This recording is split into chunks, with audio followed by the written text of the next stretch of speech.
할렐루야. 12월 18일 월요일 원포인트 큐티 가운데 오신 여러분들을 주님의 이름으로 사랑하고 축복합니다. 오늘 하나님께서 우리에게 주신 말씀은 창세기 27장 11절에서 20절까지의 말씀입니다. 창세기 27장 11절에서 20절까지의 말씀 다 같이 한 목소리로 읽도록 하겠습니다. 야곱이 그 어머니 리브가에게 이르되 내 형 에서는 털이 많은 사람이요 나는 매끈매끈한 사람인즉 아버지께서 나를 만지실진대 내가 아버지의 눈에 속이는 자로 보일지라 복은 고사하고 저주를 받을까 하나이다.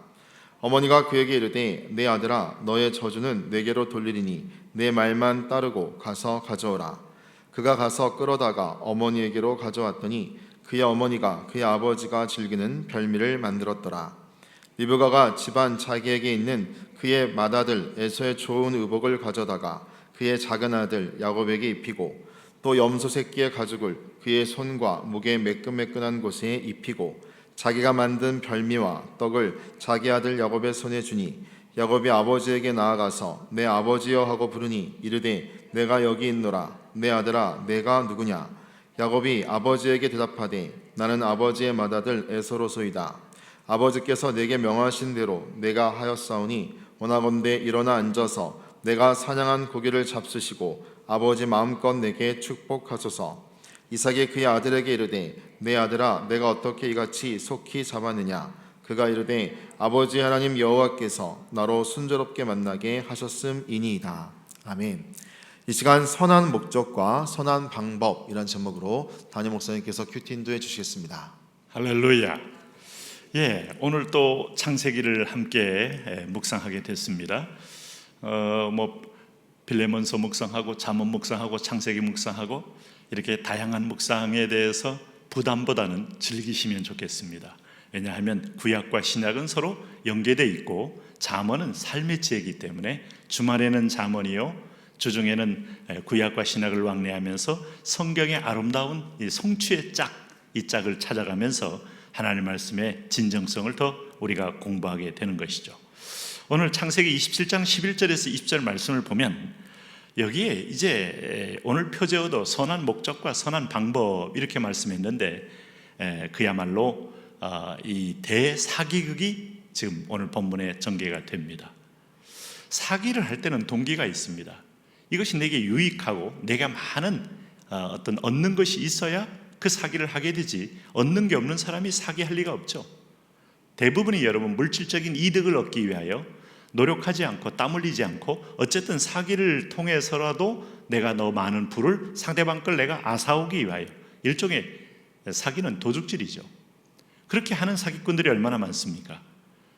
그래서 은퇴 자금을 또 이렇게 사기로 편취해서 결국 한 사람을 울리는 자들도 있고 또 새로 시작한 사업할 때 그 사람을 또 사기해서 시작하자마자 그 싹스를 아주 꺾어버리는 사람도 있고 하나님이 결코 그냥 두진 않을 겁니다. 자, 문제는 오늘 여기 믿음의 가문에서 이런 일이 벌어졌다는 거예요. 거기에 하나님이 껴있다는 거예요. 그리고 놀라운 사실은 하나님의 선택한 자녀가 그 일에 지금 주인공이 되었다는 사실이에요. 여러분 이걸 어떻게 생각하십니까? 우리는 가끔 기생 라합의 얘기를 보면서 화이트 라이, 아주 선의의 거짓말은 가능하다라는 주장을 할 수 있는데 성경은 어디를 봐도 거짓말에 대해서 어떤 형태든 간에 그것이 하나님께 용납되는 것이다 라고 말한 적이 없어요. 물론 하나님이 참아주는 바는 있지만 권장도 아니고 그렇게 하라는 것은 더더욱 아닙니다. 그렇다면 오늘 여기 어머니와 야곱이 아버지 하나를 두 사람이 속이는 장면이에요. 그러면 어머니 리브가는 확신이 있습니다. 왜냐하면 그가 임신했을 때 하나님의 음성을 들었잖아요. 이 태중에 두 민족이 갈라지는데 작은 자가 큰 자가 작은 자를 섬기리라.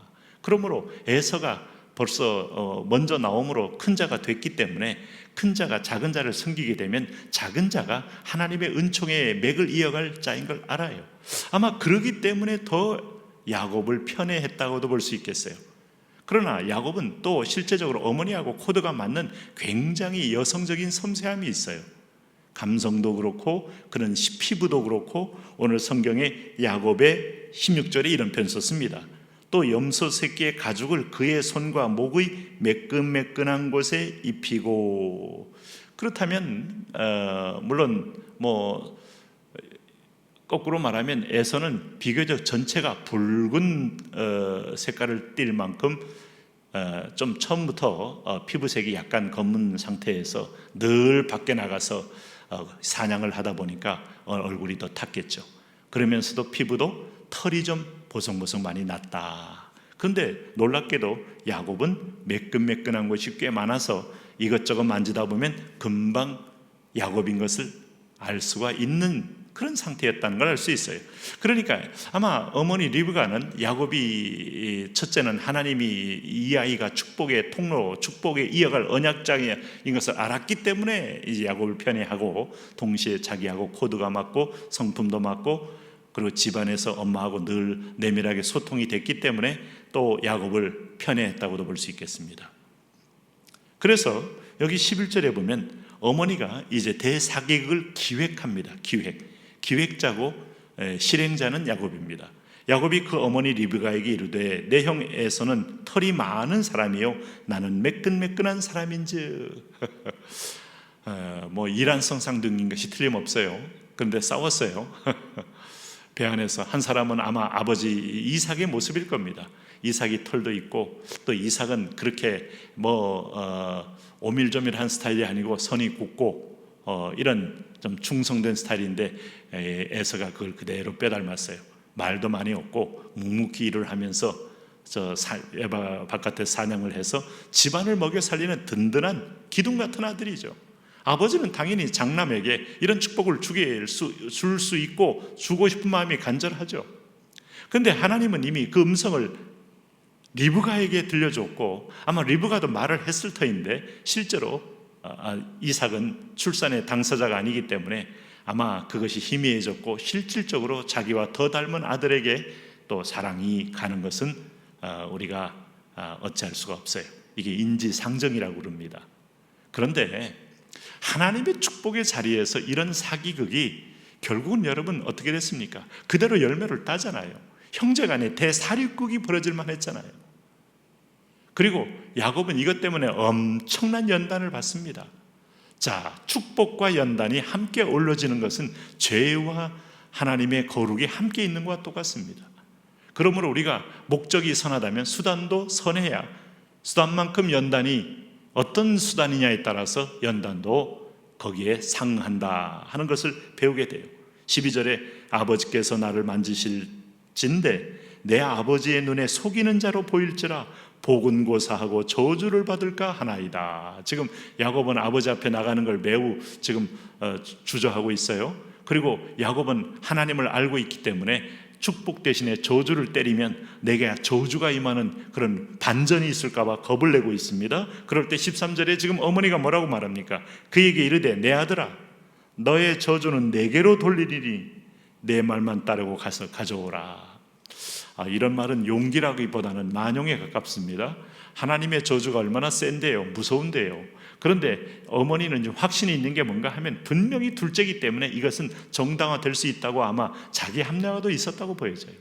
분명히 내 태중에 이 아이를 임신했을 때 하나님의 한 음성에 대해서 여러분 신약이 오면서 리브가는 아니지만 마리아가 천사를 통하여 음성을 들었을 때 내가 처녀가 잉태하여 아들을 낳으리니 그 이름을 임마누엘 예수라 하라. 제가 남자를 아직 알지 못하는데 어찌 이런 일이 제게 있겠사옵나이까 할 때 지극히 큰 이의 능력이 너를 덮으시리니. 이럴 때 마리아는 굉장히 두렵고 충격적인 얘기였지만 그러나 하나님을 통한 그 사자의 말을 받아들인 거죠. 주의 계집종이오니 주의 말씀대로 내게 이루어지이다. 자, 이런 사람은 마리아는 끝까지 예수님이 미친 아들이고 미친 사람이라고 말하고 세상에서 이단하라고 말해도 마리아는 흔들리지 않고 간혹 물론 갈대처럼 흔들리는 대목은 있었지만 결코 예수님 의심하지 않고 마지막까지 십자가 밑에서 눈물로 최후의 장면을 지켜보게 된 이유가 음성을 들었잖아요. 자, 요즘도 여러분 하나님의 말씀으로 확신을 가진 사람만큼 힘 있는 사람 없습니다. 그 당시는 기록된 성경이 아니기 때문에 오늘 리브가가 들었고 또 마리아가 들었습니다. 그런데 그 들은 말씀을 내게 통과하는 순간에 내 방법, 내 지혜, 내 생각, 이건 내 장깨고 내 사기죠. 이 방법으로 쓰라는 게 아닙니다. 근데 리브가는 그 길을 갔습니다. 그렇기 때문에 가정에 죄는 죄의 열매를 낳고 하나님의 약속은 약속의 열매대로 열매를 복되게 낳는 거예요. 복과 저주가 함께 있는 겁니다. 그러므로 여기 보십시오. 14절 말씀에 그가 가서 끌어다가 어머니에게로 가져왔더니 그의 어머니가 그의 아버지에게 즐기는 별미를 만들었더라. 리브가가 집안 자기에게 있는 그의 맏아들 에서의 좋은 의복을 가져다가 그의 작은 아들 야곱에게 입히고 또 염소 새끼의 가죽을 그의 손과 목의 매끈매끈한 곳에 입히고 자기가 만든 별미와 떡을 자기 아들이 야곱의 손에 주니. 이렇게 해서 이제 에서의 모습을 완성했습니다. 18절에 야곱이 아버지에게 나아가서 내 아버지여 하고 부르니 이르되 내가 여기 있노라 내 아들아 내가 누구냐 할 때 야곱도 직접적으로 아버지 앞에 거짓말하는 거죠. 나는 아버지의 맏아들 에서로서이다. 에서는 지금 뭐 하고 있어요? 지금도 힘든 이 광야에 나와서 사냥을 하고 있는 중입니다. 아버지께서 내게 명하신 대로 내가 하였사오니 원하신 건데 일어나 앉아서 내가 사냥오기를 잡수시고 아버지 마음껏 내게 축복하소서. 에서가 열심히 일하는 동안에 에서의 이름을 팔고 아버지를 속이고 있어요. 에서를 향한 속임, 형을 속이고 아버지를 속이고 놀라운 사실은 20절 말씀 보세요. 이삭이 그의 아들에게 이르되 내 아들아 내가 어떻게 이같이 속히 잡았느냐. 평소보다 매우 빨리 왔죠. 그가 이르되 아버지의 하나님 여호와께서 나로 순조롭게 만나게 하셨음이니이다. 끝판왕입니다. 하나님까지 속이는 것을 아버지에게 했습니다. 이삭은 결국은 에서인 줄 알고 축복을 쏟아부어 줬어요. 결론적으로 보면 하나님의 허락도 있고 큰 주권 속에 있지만 그러나 하나님 속이고 아버지 속이고 에서 속인 것은 그대로 연단으로 받게 됩니다. 그리고 축복한 것은 축복으로 이어집니다. 잘 묵상하시고 오늘도 하나님 앞에 내가 어떤 축복을 위해서라도 수단과 방법을 어떻게 해야 하는지를 배우셔야 합니다. 하나님의 은혜로 하셔야 됩니다. 하나님의 방법으로 하셔야 합니다. 하나님 그렇게 우리를 수단도 하나님의 선한 뜻대로 하도록 믿음을 더하여 주옵소서. 예수님 이름으로 기도합니다. 아멘.